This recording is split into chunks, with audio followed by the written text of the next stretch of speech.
I was overjoyed as I attended the wedding of a former student I had been invited to. However, I witnessed an unbelievable scene at this festive occasion. Incredibly, my own husband was attending as the bride's father. Not only had he been leading a double life for years, but he had also fathered a child. Betrayed by my husband, I decided to reveal everything during the main speech. The father of the bride is actually. My name is Kelly.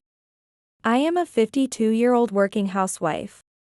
My husband, a busy businessman due to his job as a salesperson at a trading company, is often away on business trips for half the week, rarely at home. Additionally, we do not have children. As a result, I am not overly burdened with housework or childcare and can devote myself to my job. Although I don't see my husband often, when we do meet, we enjoy discussing our jobs, occasionally going out together and dining out, and I believe we live quite harmoniously. I have been a middle school teacher for nearly 30 years. During this time, I have encountered various students. Once, I was the homeroom teacher for a student from an economically struggling single-parent family. At that time, I researched public assistance and support systems to help him progress to high school.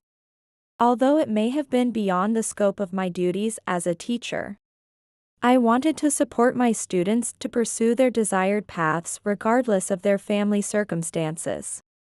Ever since I started teaching, I have held this sentiment close to my heart, aiming not only to teach academics but to genuinely interact with my students. I have kept in touch with the student I helped progress to high school, exchanging Christmas cards even more than a decade after his graduation. Among the many students I've taught, he was particularly memorable and has become like a son to me. One day, I received a wedding invitation from this former student. The invitation included a letter describing his recent life and the story leading up to his marriage. It seems he and his bride were classmates in high school. It's no exaggeration to say that I met her because of you. I really want you to attend our wedding. Moved by my student's message, my heart swelled with happiness. While I don't teach for the sake of gratitude, feeling that I have been useful in some way in my students' lives is certainly joyous. With those feelings, I replied to his invitation. Congratulations on your wedding. I'm delighted to attend. I'm looking forward to seeing you in your wedding attire. I got carried away with the joyful news from my student. And even though the wedding was still months away, I started thinking about what dress and makeup to wear. I wanted to share this wonderful event with my husband, but he had become increasingly busy lately, only coming home on weekends. And even on weekends, he seemed tired and spent more time alone in his room. We barely spoke during meals. After nearly 30 years of marriage, I wasn't particularly concerned, but I felt lonely about it this time. Thus, time passed without being able to share my excited feelings with my husband. And all I managed to tell him was a mere notification. I'll be attending a former student's wedding soon. Finally, the day of the student's wedding arrived. The student, dressed in a white tuxedo and standing tall, had grown into a much more dashing and reliable figure than I remembered. Overwhelmed by his appearance, I couldn't stop my tears for a while. "Mrs. Holmes, you're crying too much. Your eyes are going to swell." He said that, smiling wryly, dumbfounded. With a teary smile, I responded, "I can't help it. You've grown so much since you were a middle schooler. And you've married such a lovely woman. Congratulations, and be sure to be happy." My words made him glance at his bride standing next to him, and he nodded strongly while smiling shyly. The bride also looked blissfully happy. He and his bride were cheered on by their classmates from middle school with shouts like, "You lucky guy, share some happiness with us," and "Congratulations, be happy forever." It was a wedding brimming with happiness. As I savored these emotions, tears welled up in my eyes again. After the wedding ceremony, we moved to the reception venue. My seat was at a table with his classmates from middle school, my former students. And the table was filled with familiar faces. There were former students I hadn't been in touch with since graduation.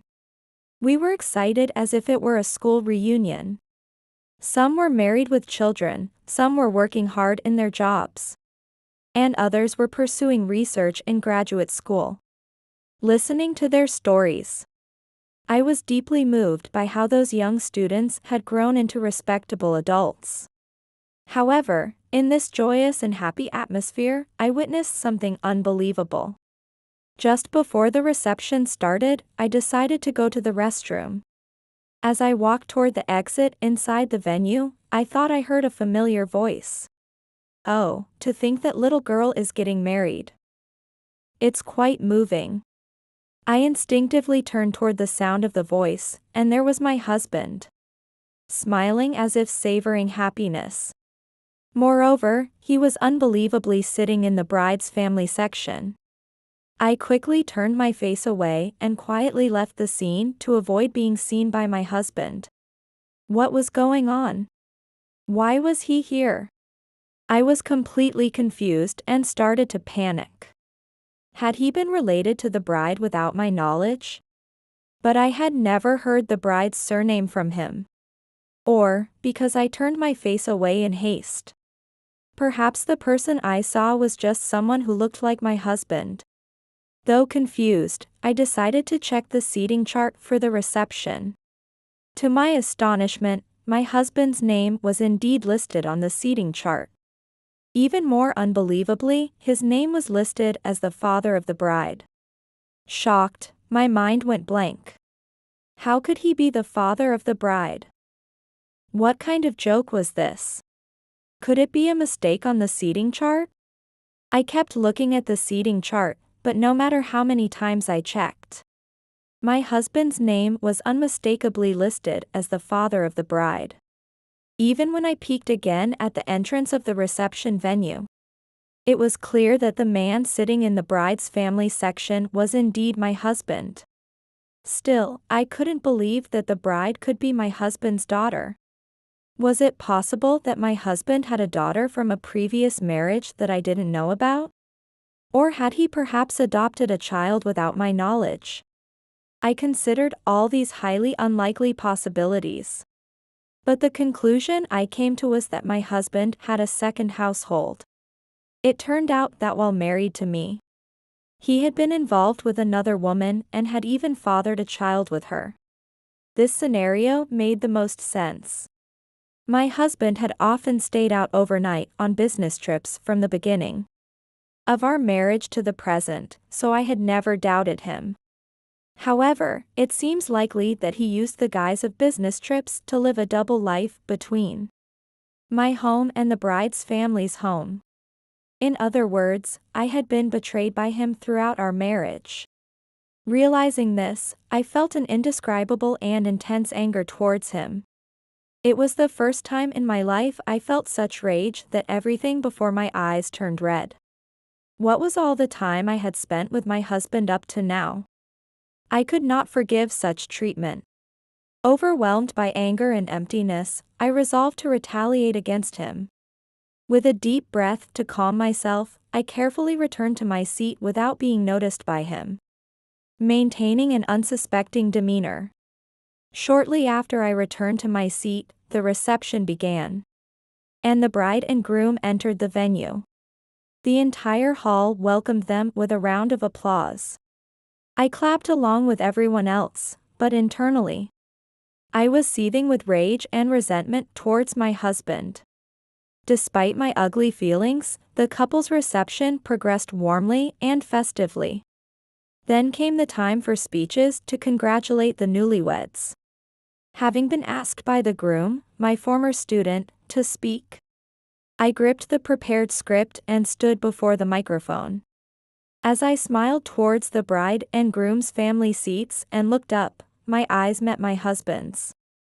He looked shocked, his face pale. I smiled at him sweetly before turning back to the audience to start my speech. I am honored to have been introduced just now. I had the privilege of being Ethan's homeroom teacher during his middle school years. Though presumptuous, I was asked to speak, so I would like to offer my congratulations. Ethan, Mandy, and both families, congratulations on your marriage. I am truly happy to have the opportunity to speak on such a joyous occasion today. I read the prepared script and expressed my heartfelt congratulations. How happy I would have been if I could have read these words with only joyful feelings. While a touch of regret crossed my mind, I completed the prepared speech. Now, it was time for my revenge. I folded the script with determination and stared at my husband, who still looked pale. I apologize for bringing this up at such a joyous occasion. But I would like to share a little about my own early marriage. I prefaced my speech this way and talked about my wedding and honeymoon with my husband while staring at him. Influenced by my student's wedding, I reminisced about my early days of marriage. It seemed as though the attendees thought I was merely inspired by the wedding, as they listened to my speech without question. In the quiet hall, only my husband looked out of place with his pale face. Watching him sweat, I concluded my speech.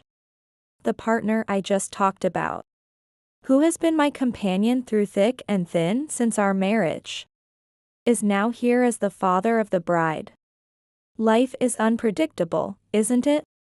I sincerely hope that such things do not happen to the newlyweds who have just married today. Thank you for your patience. With this, I conclude my remarks. Ethan, Mandy, congratulations again on this day. I smiled once more at my husband and returned to my seat. The hall was abuzz after my speech ended. Glancing at the family section, I saw my husband being confronted by the bride's mother. My former students at the same table were also puzzled. What?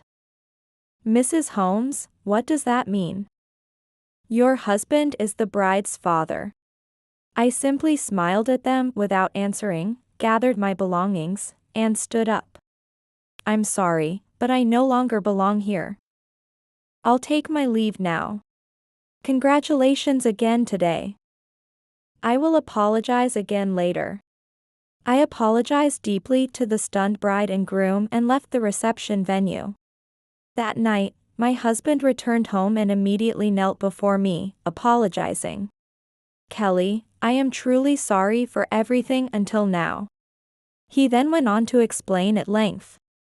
According to him, he had been in a relationship with the bride's mother just before marrying me, and had been in a de facto marital relationship with her for a long time. And the bride, a wife of my former student, was indeed his biological daughter.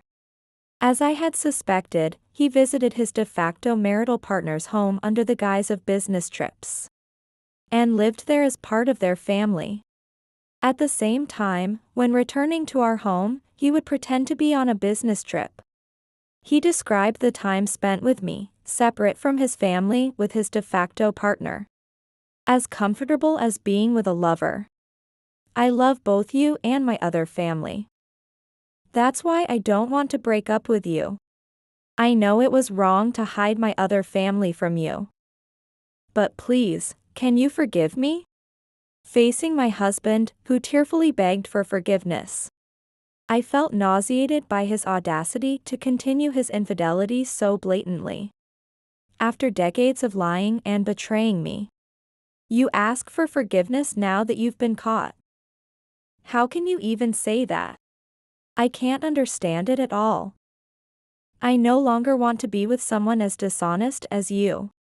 Please, let's get divorced. I looked down at him kneeling before me, said those words, and thrust the completed divorce papers at him. Seeing them, his face turned pale, and he began to desperately plead with me. Divorce. Please don't say that. Haven't we been getting along well until now?